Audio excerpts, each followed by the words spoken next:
Okay, so home media update for Mayberry fans. A while back we had an episode about how the Andy Griffith Show finally came to Blu-ray, the entire 8-season television series. And it was mentioned that one bonus feature was an episode of Gomer Pyle, the spin-off. And I noted that it was in HD, so that a Blu-ray release was likely coming. Well, it took longer than expected, and I kind of lost hope a little bit, but it did end up finally happening. Here it is, Gomer Pyle, the complete series, all 5 seasons on Blu-ray. And you'll note they used a lot of the same artwork that was pre-existing from the complete series on DVD for the front. And the individual seasons, they reused the DVD artwork from when they initially released them on separate volumes, both the artwork on the front and the artwork on the back. As to be expected, plain gray artwork on the discs themselves. Now, of course, just like with many old TV series, there are going to be a few scenes altered here and there. By and large, it's complete. You won't know the difference, but for instance, like some musical numbers have been removed that they couldn't get licensing for, or that they just didn't want to pay the extra licensing for because it wouldn't be worth it. There would be little margins. I've said it before, I know it's probably not popular opinion among actors and license holders, rights holders rather, but I think the whole concept of licensing should be just done away with. It's anti-media preservation. It leads to things like this where you got lost scenes because of unreasonable licensing expectations. It should be one and done for all media in perpetuity. So many things are overvalued that it just leads to dropping them entirely. Residuals, royalties, all that nonsense. Or at the very least, there should be a much shorter time limit on that.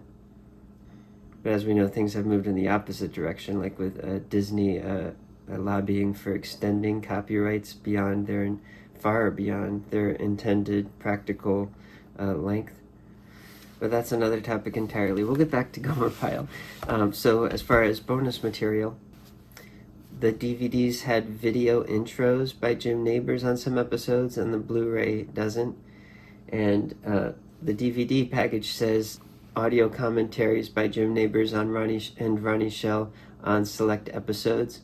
And the Blu-ray has the awkward wording, audio commentary on select episode, singular. The Blu-ray also includes the pilot episode, which is from the Andy Griffith Show, so nothing really extra if you already have that series. And it includes, the only real standalone extra is a vintage sales presentation clip. So the extras that the Blu-ray does not carry over are the clip from the Lucy Show, a clip of Jim Nabors on the David Frost Show, and a clip from the Jim Nabors Hour. But regardless of those small details, this is not only a great series that I enjoy immensely, I find it hilarious and very, very rewatchable. Great characters, great acting, and very affordable for Blu-ray. Way cheaper than back in the day buying the seasons on DVD one at a time, and now you can have it in this great quality from 35mm prints. Sharp as a tack, the sheen on the metals, the fabric on their uniforms, the black in between their teeth is way better than anybody watching on TV back in the day would see, and it looks amazing. Now moving on to what some might call a spin-off. It's actually a continuation of the Andy Griffith Show. They just had to rename it because Andy Griffith left off from being a regular. So they couldn't go on calling it that, but it was basically the same show that Andy Griffith had been in its final seasons, continued all the rest of the same characters, introduced some new ones. Mayberry RFD. And Andy Griffith himself was a supporting character in the first season. He finally married Helen. They had a baby at the beginning of the second season, and then that was it. Now, interestingly, the first season of this had been released on DVD years ago, but seasons 2 and 3 never were. So they finally released the complete series. However, this is a different rights holder. This isn't CBS Paramount, so this only got DVD, sadly. But I mean, they're quality remastered versions of all the episodes.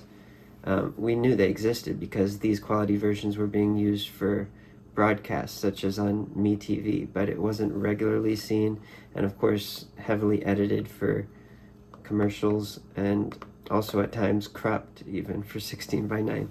So this is a good looking set of them, and I wouldn't even buy the DVD if it was available on streaming HD, like for instance Gilligan's Island, which is, but this is available nowhere in high definition, so DVD it is. And actually got it pretty cheap. It sells for $40 normally for 3 seasons, which isn't terrible, but I got it for $25 during Amazon Day. It includes all 3 seasons. Very minimalist packaging. All the discs stacked on these pages here. It comes directly out of this empty case, this clamshell. Very little effort put into the package design, which is a-okay. That's the least important thing. But as you can see, they couldn't even be bothered to not have stretch distortion in all the thumbnail images shown on the back. Now, what I find unusual is that typically in cases like this where early seasons are packaged along with other seasons at a later date, they'll use the same disc masters for those. I mean, why bother remastering them if it's the same content, especially? But here we see the old versions, the original versions of the season 1 DVD, and the new versions were remade to have the menus match the new discs of seasons 2 and 3. But I mean, it's the same content on the discs. And the back of the packaging even says that season 1 is 1.0 audio and seasons 2 and 3 are 2.0 mono. So you can tell it's the same thing. So they just remastered it for the sake of the menus while they were at it, I guess. And it is kind of hilarious to see them still using this old analog bad copy of the copyright warning at the end. That's been looks like it's been dubbed and redubbed so many times, and they're still tacking that onto the end. I just find that an odd historic relic that they're still using on Warner Brothers DVDs. And on one of the previous episodes, we mentioned Mayberry Man, which was had involvement from folks that were involved with the original Andy Griffith series. It's sort of like a almost officially licensed fan film, so it's a very grassroots thing, crowdfunded, and they were able to license the original music from the series. A very interesting concept, and the original movie Mayberry Man was a lot of fun. Well, anyway, they made a sequel series to it called Mayberry Man the Series, and they made one 5-episode season, so it's sort of like the length of, or a little bit longer than another movie, basically, but in episodic format. So, see you next time.